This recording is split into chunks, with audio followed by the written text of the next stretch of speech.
Ассалаумағалейкум, барша қауым, сарапшылар, оқушылар. Бүгінгі сабақта мен Әмірбек Нұрсұлтанов Оразбекұлы, Алматы қаласы Наурызбай ауданы нөмір 187-ші жалпы білім беретін мектептің қазақ тілі мен әдебиеті пәнінің мұғалімінің бүгінгі сабақта сіздермен мен өткізетін боламын. Көңіл күйлерің қалай? Жақсы. Ендеше бүгінгі сабағымызда сондай керемет сабақтардың бірі біздің ұлттық рухымызды оятатын, жігерімізге жігер беретін керемет сабақтардың бірі.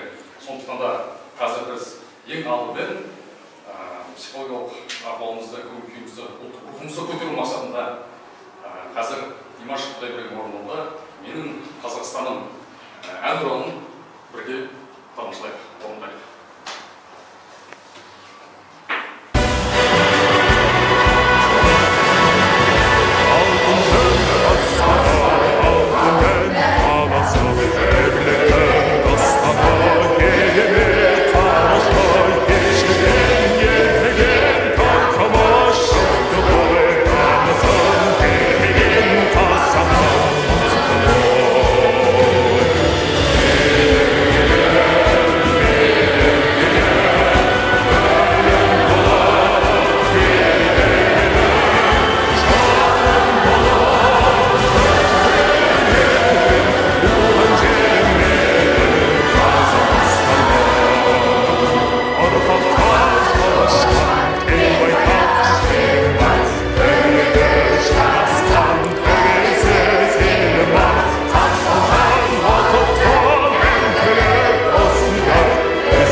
Қазақстанның халық ақыны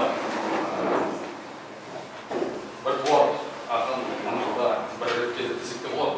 Расул Хамзаттың ана тілі өлеңін өткен болатынбыз. Сол өлең бойынша үйге тапсырмалар берген болатынбыз. Ендеше сол өлеңден 3-4 жұмақ кім максималды түрде көп жаттаса тіпті жақсы. Ендеше үй тапсырмасын сұраймыз.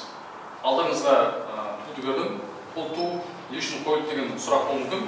Біздің бүгінгі сабағымыз патриоттық сабақ болғандықтан сабақты кім жауап білетін болса, тапсырма берген кезде соның жауабын ағай мен айтайыншы деп қол көтермей туды көтеруімізге болады. Ендеше үй тапсырмасын сұрайық. Қалеги, кім айтады? Туды көтереміз. Туымыздың еңсесі түспесін. Керемет. Аял. Расул Хамзаттың ана тілі. Адам деген не көрмейді түсінде. Жатыр екен бүгін қабір ішінде. Дағыстанның кең аңғары күн ыстық, көкірегінде орнаған бір тыныштық. Асау өзен арқырайды жардырып. Жұрт тараған жалғыз мені қалдырып.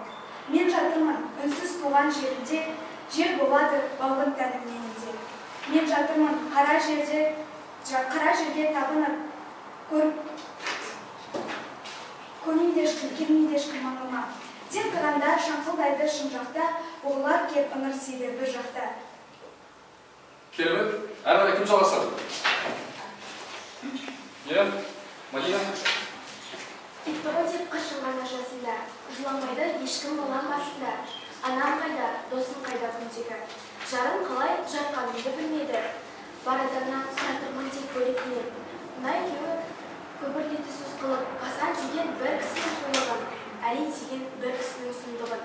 Естідім де сөзін ана тілімнің, бойым жылып, леземен тірілдім.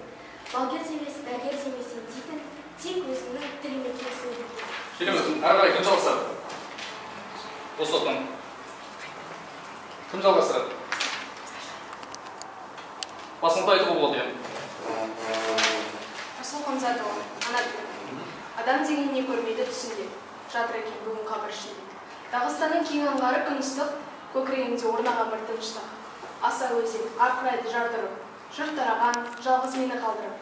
Мен жатырмын, үнсіз туған жерімде, жер болады балғын тәлім меніңде. Мен жатырмын, қара жердің табынан, көрмейді ешкім, келмейді ешкім маңыма. Тек қыранда шаңқылдайды шың жақта, бұғылар кеп ыңырсынды бір жақта. Кетті ғой деп, қыршынғана жасында, жыламайды ешкім olan басында. Анам қайда, досым қайда күндегі, жарым қалай жатқанымды білмейді. Бар адамның жатырмын тек бөлекмен, бір дауысты естіп қалдым кенеттен, естідім де осы арадан үнінде. Екі кісі сөйлесті бар тілінде. Мен жатырмын, жер астында көз жұмып. Мұны екеуі күбірлейді сөз қылып, Асан деген бір кісінің қуылығын, Әли деген бір кісінің сұмдығын. Естідім де сөзін ана тілімен, бойым жылып, лездемен тірілдім. Балгер демес, дәргер демес емдейтін, тек өзінің тілімекен сөйлейтін. Өзге тілде, емдер басқаларында. Мен онымен айтамаймын әнімді, егер тілім ертең болса құрмақ, мен дайым өлуге деп болам. Керемет. Қол соға болма. Егер тілім ертең болса құрмақ, мен дайымын өлуге де бүгін ақ. Осы ана тілі өлеңінен балалар қандай өздеріне өнеге тәлім алдыңдар? Кім айтады? Әли, айтады. Мен бұл Расул Хамзатов ана тілі өлеңінен біз Расул Хамзатов өз елінің қандай патриотын бұл өлең жолдарымен өз еліне қандай махаббат білдіретінін білуге болады. Біз одан үлгі алып, бізде де солай патриот болуымыз керек. Иә, балалар, міне, әлі сөйлеп отырған. Яғни, тілге деген құрмет, тілге деген шексіз сүйіспеншілікті жеткізіп отыр, ақын. Ендеше, қазір біз үй тапсырмасын мінекей пысықтау барысында біз осы ана тілі өлеңін жазған ақын Расул Хамзатов кім екен балалар? Ендеше, қазір оның кім екенін біз қазір бәріміз қолымызға ұялы телефон, яғни қазақша айтқанда сын тетік, яғни қолымызға алып, мына QR кодты тереміз. Яғни біз ғаламторға ары қарай енеміз. Ендеше бәріміз терейік.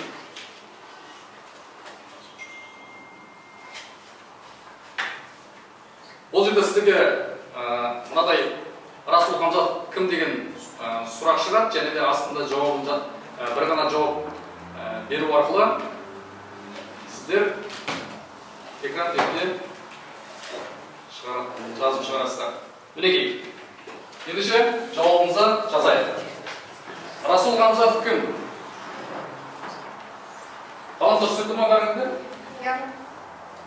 Ендеше бірінші кірген кезде кімде ашылды қазір? QR код. Кән. Міне, иә, осылай ма?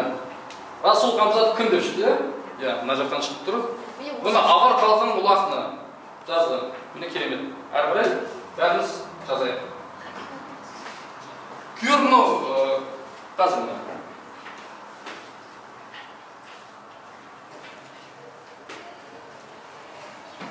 Тез-тез тереу қойды, QR кодты.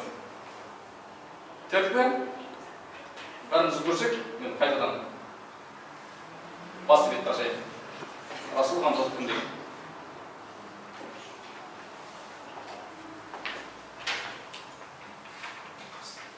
Теріп пе? Қалап дұрыс тұрма бәріңізді? Болды, біз уақыт созбай қойды, әрі қарай жалпы Расул Хамзатовтың кім екендігін қазір мына жерден білетін боламыз. Тағы бір-екі оқушы жазып берсін. Мына әлі жазу үстінде Расул Қамзатов ақын, Авар халқының ұлы ақыны, Дағыстанның ұлы ақыны, Авар халқының ұлы ақыны дейді. Сонда жаңа айтты қой, ол кісі патриот па? Жаңа кім әлі айтты қой. Тіліне деген соншалықты махаббаты бар дейді.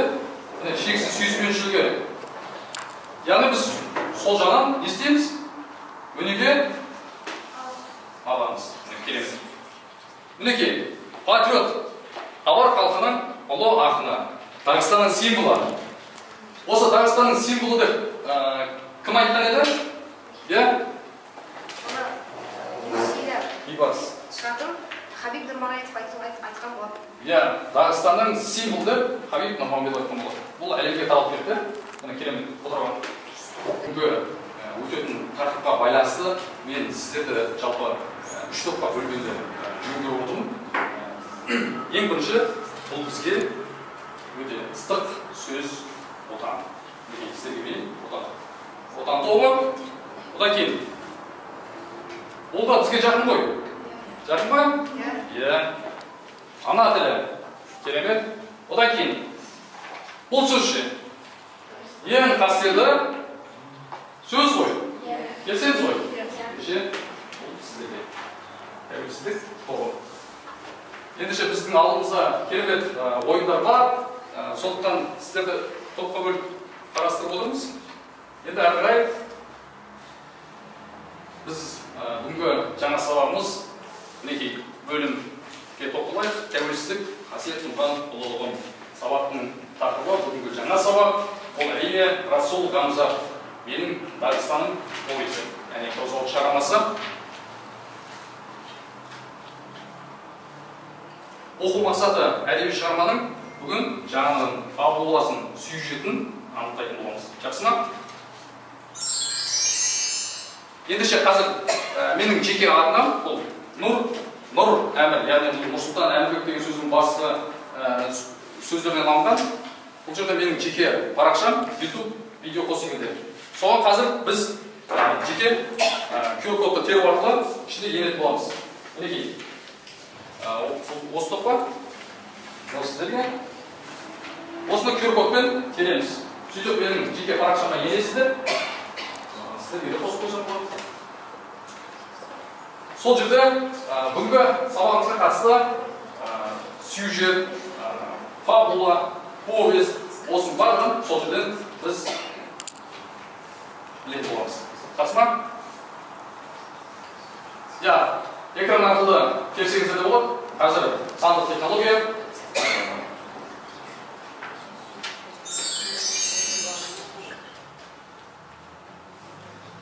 Сіздер оны дауысын шығармай, ол жазылым түрінде берген, оны көрсеңіздер болады. Қазір жөнінде Расул Қамзатовтың менің Дағыстанның повесін біз қазір тыңдайтын боламыз. Ендеше, кеттік. Менің Дағыстанның повесінен үзінді.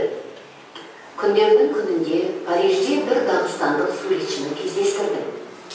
Революциядан кейін Рижаға, Италияға оқуға келіпті де, итальян қызына үйленіп, еліне қайталмай қалыпты. Тау ішіндегі дәстүрге үйреніп қалған әлгі дағыстандық жігіт көпке дейін өзінің жаңа отанына үйрене алмай жүріпті.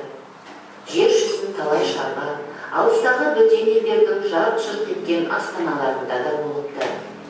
Бірақ қайда барса да туған елін аңсап, зарыққан сезім соңынан қалмай-ақ қойыпты. Осындай сезімнің бояу арқылы бейнеге қалай айналдырылғанын көргім келді де, өзің салған суреттерді көрсетші деп өтіндім. Бір суреттің аты елді аңсау екен. Суретте байырғы авар киімін киген итальянка суретшінің әйелі бейнеленген.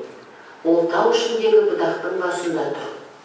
Қолында атақты гацатрин шеберлері нақыштап жасаған күміс құмыра.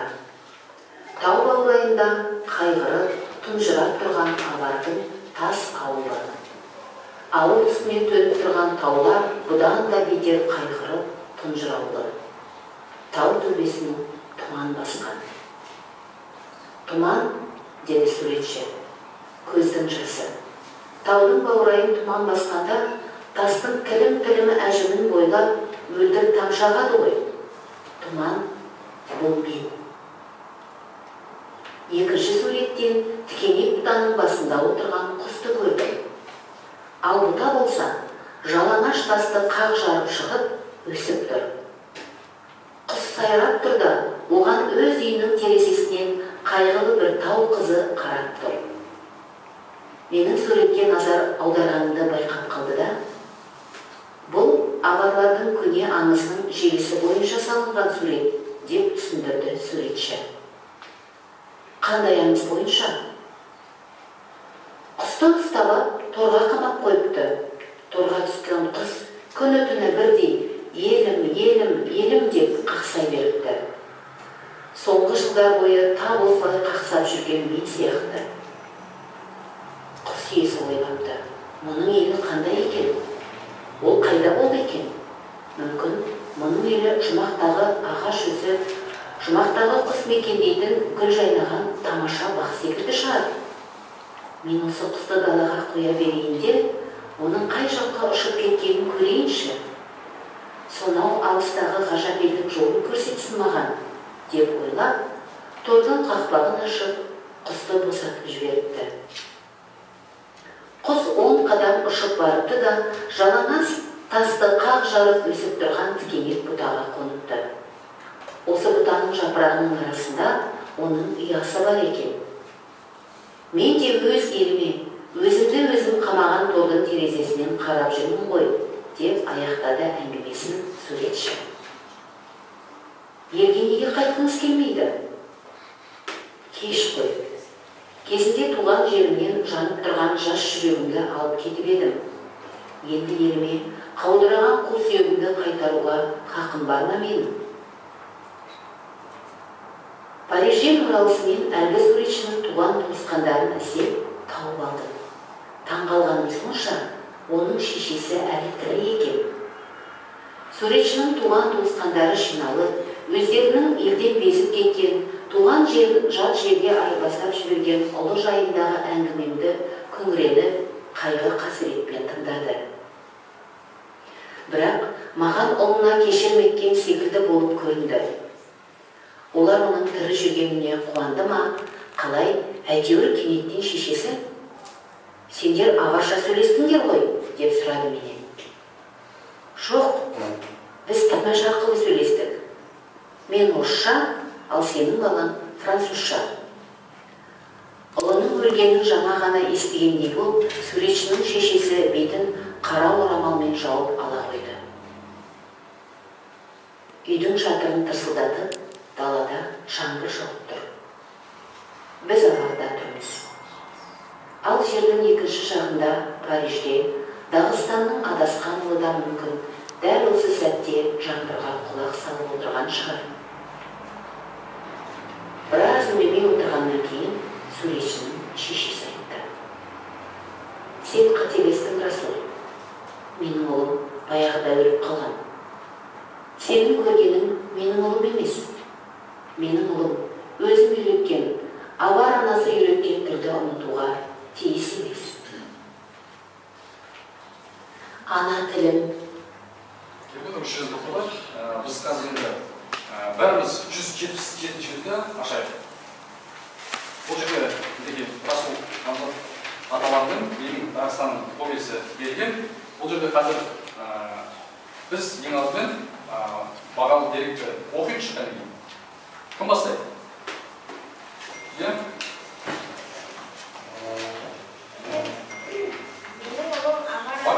Бағалы дерек. Дағыстан Республикасы Ресей Федерациясының Солтүстік Кавказ федералы округы құрамына кіретін ең оңтүстікте орналасқан ел. Өз заманында Дағыстан әртүрлі тарихи кезеңдерге байланысты Албания, арабтар Ардас, Салин, ал грузиндер Латисия деп атаған. Дағыстан сөздік түркінің дағы, тау, қарсының стан, ел, мемлекет деген сөзінен ауыл ел. Ақ деген сөзінің қандай мағына береді екен? Ауыл деген мағына береді. Ал стан деген ше? Ел. Бізде Қазақстан деген, біз өзінің отанымыз бар ғой, сонда Қазақстан деген қалай болып шығады? Қазақ еді, қазақ мекені. Керемет. Әрі қарай кім жалғастырады? Не? Таулы ел деген мағына береді. Астанасы Махачкала қаласы. Дағыстан оңтүстігінде Әзербайжанмен, оңтүстік батысында Грузиямен, сондай-ақ Ресейдің батысында Чечен Республикасымен, солтүстік батысында Ставрополь өлкесімен және солтүстікте Қалмақ Республикасымен шектеседі. Жақсы, керемет. Бәріміз ендеше бүгінгі күнді қойып, Мамадан қоңыралтысы, Расул Хамзатов, Ленин Дағыстаннан бүгінгі жаңа сөз қандай сөз екен? Дағыстан. Дағ деген қандай мағына өзгереді? Тау. Я сол жазып қоямыз. Стан. Дағыстан. Тау деген, стан деген, ел, мекен деген мағына береді. Бәріміз жаза отырып, әрі құлап тұрып отырамыз. Қазір мен қолымда қолдиша бар, қазақтың ойымен бейнеленген. Осының ішінде карталар бар. Оқушыларды бағалау барысында мен осы карта арқылы сіздерді бағалаймын. Осының ішінде әртүрлі карталар бар. Соны әр оқушы жауап берген сайын бір картадан, яғни үлестірме қағаздан алып отырамыз. Жақсы ма? Ендеше бірінші тапсырманы орындайық. Шығарған жағын анықтаңдар, дәлелдеңдер.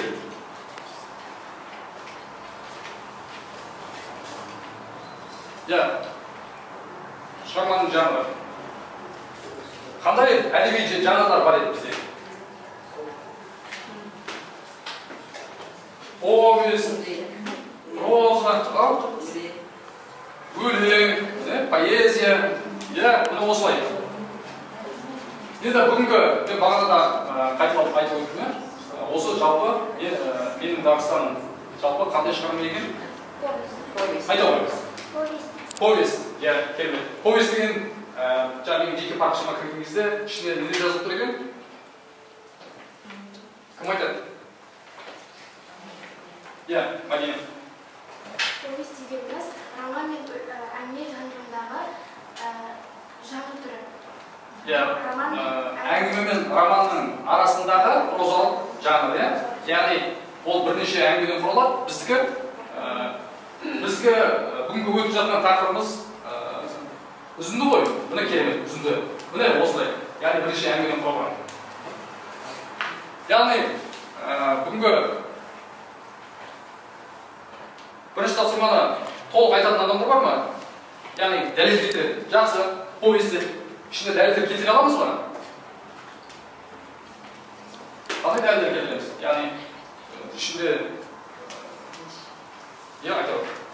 Ол жерде повестен айтып отыр ғой, Мадина, роман мен әңгіменің қосылғаны. Ол жерде бізде үзінді берілген повестің. Ол жерде әңгімелер бір-бірімен сәйкес келіп, бізде үзінді берілген. Үзінді берілген. Бұл бір дәлел. Дәйік демек. Керемет. Мадина. Расул Хамзатовтың «Менің Дағыстаным» атты кітабы бар. Сол кітаптың осы кітапта алынған менің ұлым Ғабар анасы үйреткен тілді ұмытпауға тиіс деген үзінді бізге беріп отыр. Керемет. Ішінде қанша кейіпкер бар еді? Үш кейіпкер бар, Кім? Анасы, дұрыс. Суретші. Расул Хамзатов. Керемет. Осылай. Ендеше біз жауап берген оқушылар. Қазір бізде Мадина, кім? Керемет. Бір картадан аламыз. Осының сабағының соңына қарай карталарды есептейтін боламыз. Әрқайсы нөмірлерге.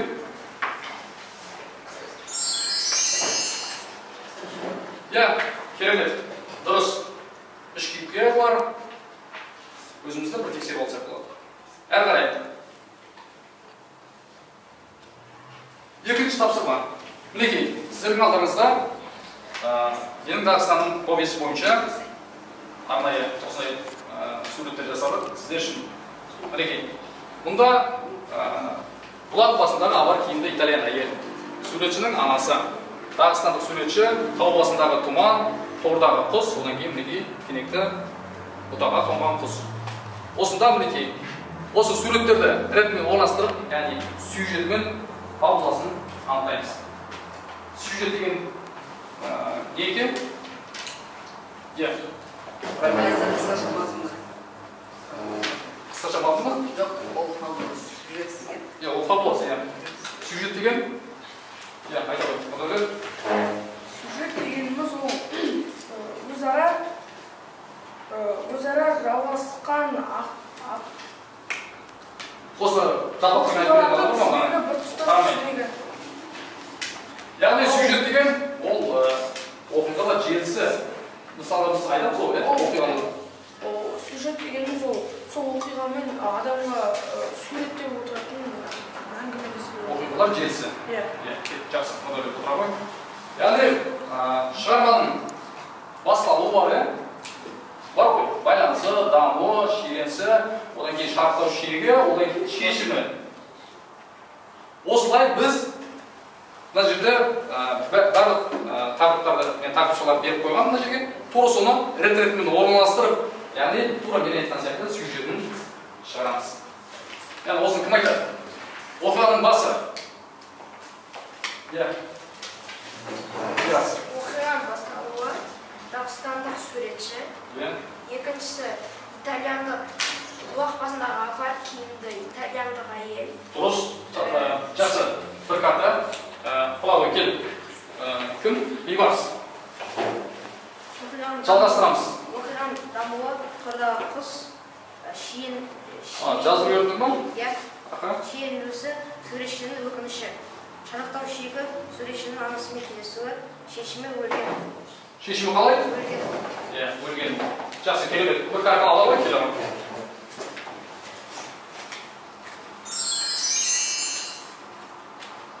Мінекей, сюжеті, міне, рет-ретмен суреттері, мінекей, оны алушыда айттыр, керемет. Өзімізді бір тексеріп алсақ болады.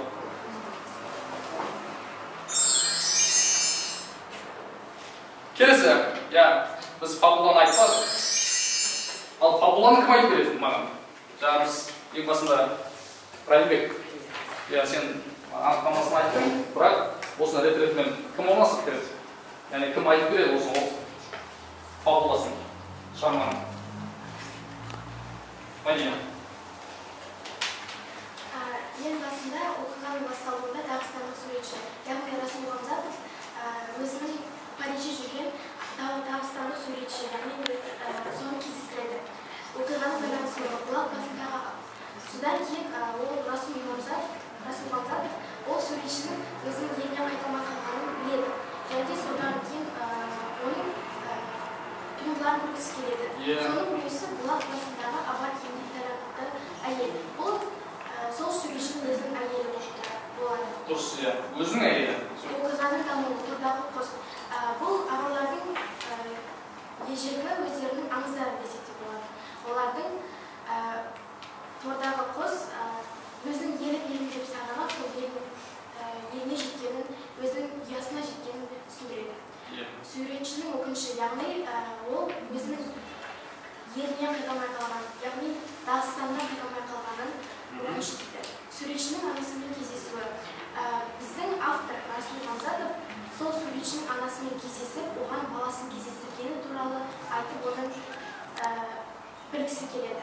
Өлген ол анасы өзінің баласын французша сөйлегенін біліп, менің балам апар тілінде сөйлеу керек деп, өзінің ұлын өлген болып санайды. Шешімі, ол сюжеттегідей. Керемет, жарайсың, Мадина. Ендеше біз қазір өзімізді бір тексеріп қояйық.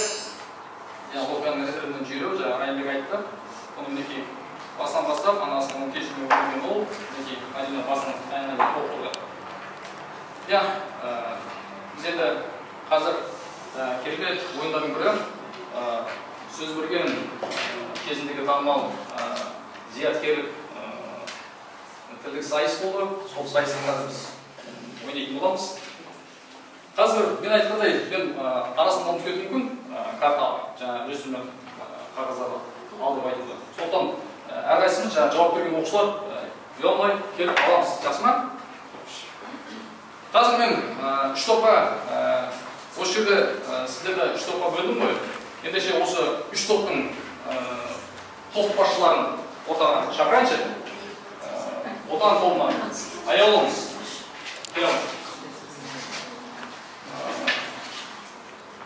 Тәуелсіздік тобынан Мадина келе ғой. Және де ана тіл тобынан Райбек. Келе ғой. Біз қазір сөз берген бағдарламасы бойынша қазір мінекей сіздерге көрсетіп жіберейін.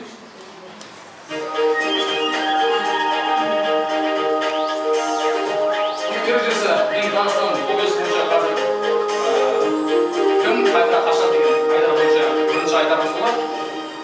Екінші кім тапқыр деген айдар. Өзі 2 айдардан құралған. Жақсы ма?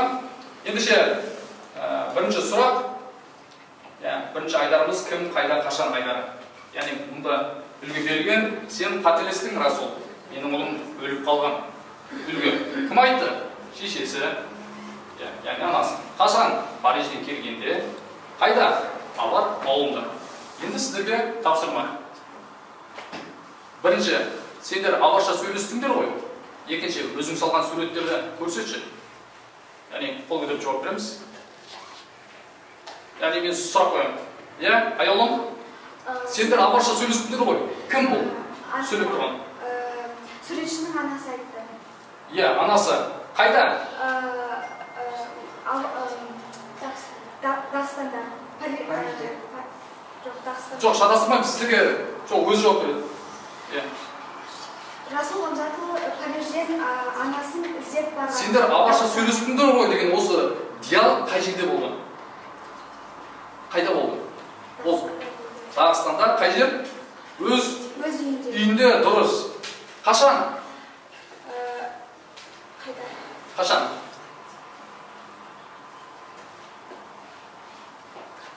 Кім толтырады? Бар ма? Расул Ғамзатов сол суретшінің өзінің анасына барған кезде. Барған сәтте, барған кезде. Дағыстан ауылда өзінің. Жақсы. Қазір бұл қой енді біз аяғыма жазамыз жалпы. Ал екінші өзің салған суреттерді көрсетші. Осы бойынша. Мадина. Кім айтты? Бұны Расул Ғамзатов өзінің жаңағы суретшіге айтты. Өзің салған суретшілерді көрсетші. Суреттерді көрсетші. Өзің салған суреттерді көрсетші деп. Кім айтты? Расул Ғамзатов. Дұрыс, автор Расул Ғамзатов. Қайда?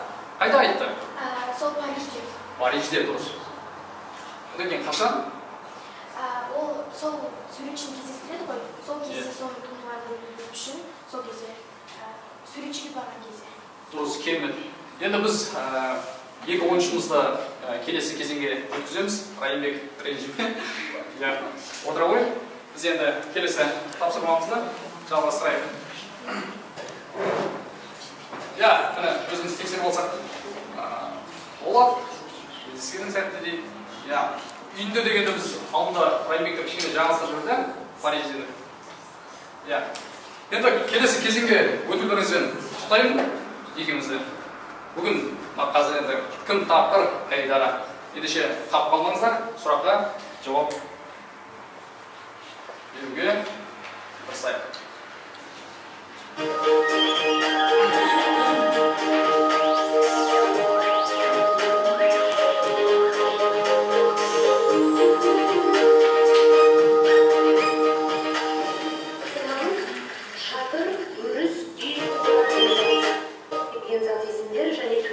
Мұнда сіздерге шатыр, өріс, үй, қора зат есімдері және де төсек сөз берген. Яғни осыны байланыстыру арқылы менің Дағыстаным повесіне қатысты бір мәтел ойлап табу керек.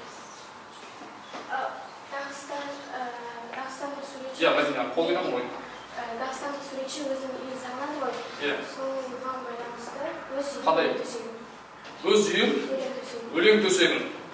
Дұрыс па? Қазір дұрыс екенін қазір біз тыңдау арқылы білетін боламыз қазір. Сүйік деген жалғыз сөз арқылы мақалға Нұрсұлтан. Өз үйің өлең төсегін дейді ғой. Өз үйіңді ескісіңді қалай жазсаң да өз еркіңде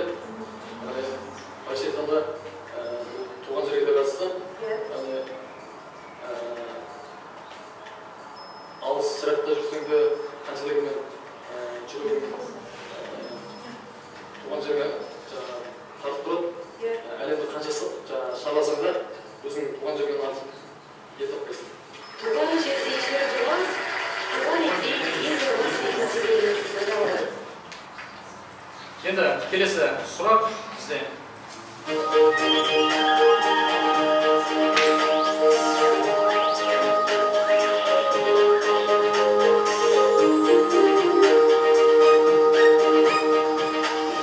Сынаға кезек береміз. Жұрт, мемлекет, қоғам, жер. Бұл да тура сол сияқты жұрт, мемлекет, қоғам, жер зат есімдермен ту сөзін байланыстыруымыз қажет. Ол да, яғни, Қазақстанның повесіне қатысты болу керек. Бір мәтел шығар. Қандай мәтел? Өте оңай ғой. Айлым, Алина. Туған жерге... Е? Туған жерге тоңдық. Тоңдық, туған жерге тоңдық. Қазір, бір рет көрген ақ.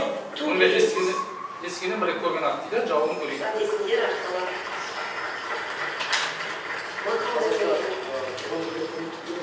Керемет, дұрыс. Біз әрбір азамат, және қазақ азаматы, әрқашанда қазақ жер, қазақ елін былайша айтқанда әлемдік деңгейге көтеруіміз керек, туған жерге көтеруіміз керек. Біздің көп астырмен астасқан көп тіліміз әрқашанда диктей жеңілдесін қарайды.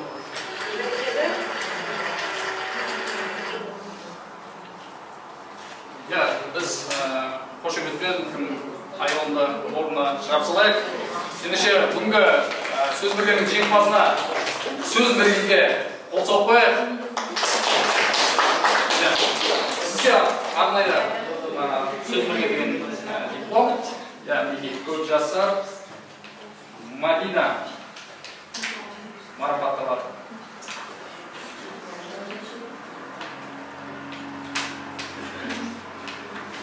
Керемет. Жеңімпаз болумен қазақтың қадір қасиетін бағалай білген, осы сөзген жүрек тілге шешен екендігін танытқан, көп жасар Мадинаны сөз берген атаумен құттықтаймыз. Яғни қазір біз үшінші тапсырмаға келдік. Бұл жерде біз қазір сіздерге мен үш топқа, отан, ана тілі тәуелсіздік топтарына мен үлесіме қағаздар, яғни қимат қағаздар дейміз, қазақша айтқанда сіздерге алдарыңызға қоятын боламын. Яғни осы сұрақтарға жауап беруіміз қажет. Ол мінекей көгілдір экран бетінде көрініп тұр. Мінекей сіздерге сұрақ. Топ болып ақылдасып, кеңес күшкен қолын ете болмас дейді. Ортадан сіздерге тағы бір сұрақ қосайын. Және де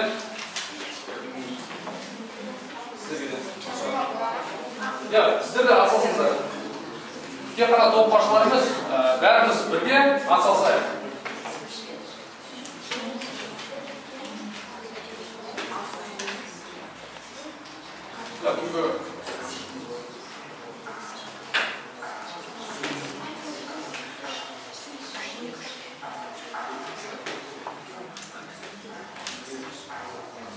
Осы жерден айтайықшы, мінекей, менің Дағыстаным шығармасының жанры. Айталар. Повесть. Повесть, дұрыс. Мінекей, бір үстіне қағазын ала қой. Келесі, әңгіме дегеніміз не? Кім айтады? Бірнеше нұсқалар бар. Орнымызда тұрамыз. Айталар. Бірнеше нұсқа бар, мен С деп ойлаймын. Маған нақтысы қайсысы? С деп ойлаймын. Екі-үш кітаптар тұрады, күрделі оқиға. Жоқ. Кім толықтырады? Кім жауап береді? Әңгіме дегеніміз не?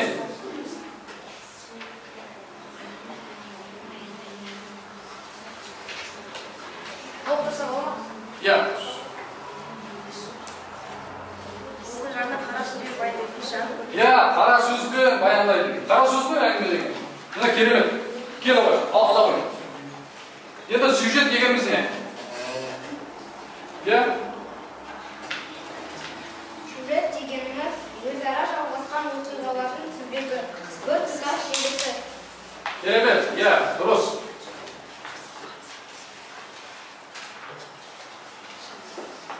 Келесі, қабыл болады екенбіз не?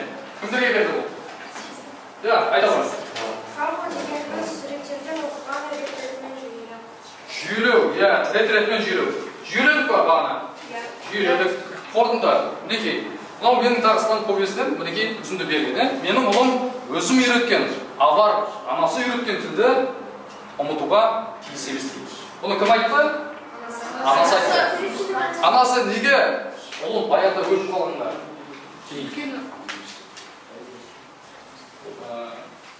Жауап бермеген оқушылардан сұрайыншы. Айтып себебі ол өз авар туған тілмен сөйлемей французша сөйлегеннен анасы өз баласын өлді деп санады. Себебі ол өз баласын авар өз ана тіліне үйреткен. Сол өз ана тілмен сөйлеген үшін анасы баласын өлді деп санаған. Керемет. Арсен. Тілім менің тілімнің айғаға, тілім барға айтылар сөз ойлады. Өссе тілім, мен де бірге өсемін, өссе тілім, мен де бірге өшем дейміз ғой. Солай ма? Ендеше біздің осы тілге қатысты, тілді құрметтеуімізге байланысты авар халқында Расул Ғамзат болса, біздің Қазақстанда, қазақ елінде Мұхтар Шаханов. Ендеше Мұхтар Шахановтың 4 ана өлеңін тыңдайық.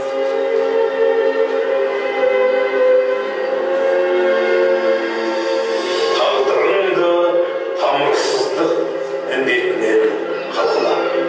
Мазмұн жоқта мазмұнсыздық шағелер ұтыға. Әр адамда өз анасынан басқада ғұмырына етер мәңгі ғастана, демеп жүрер, жемеп жүрер арқада, болу керек құдіретті 4 ана.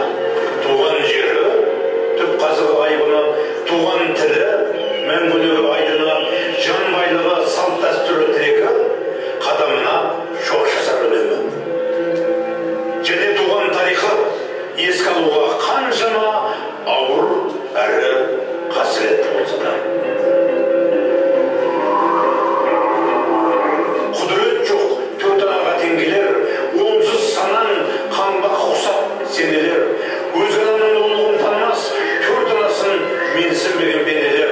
4 анадан сенім таба алмаған, танымсыздың басы қайда қалмаған. 4 анасын сыйламаған халықтың ешқашанда бажұлысы жанбаған. Қасиетті бұл 4 ана тағдырының тынысы, 4 ана үшін болған күрес 4-дің ұлысы.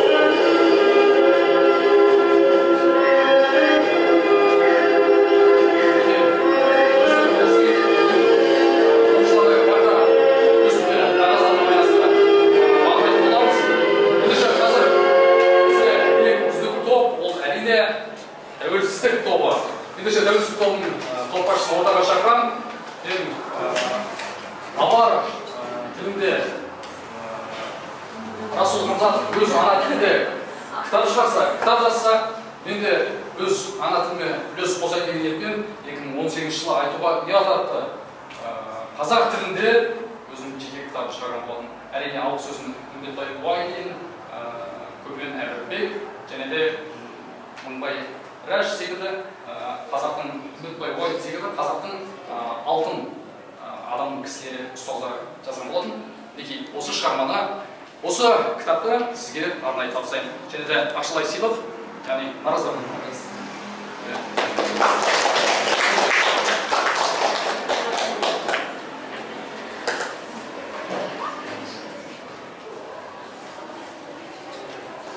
Ендеше тілімізге деген құрметпен мен осы қазақ тіліне арналған әнмен аяқтағым келіп отыр.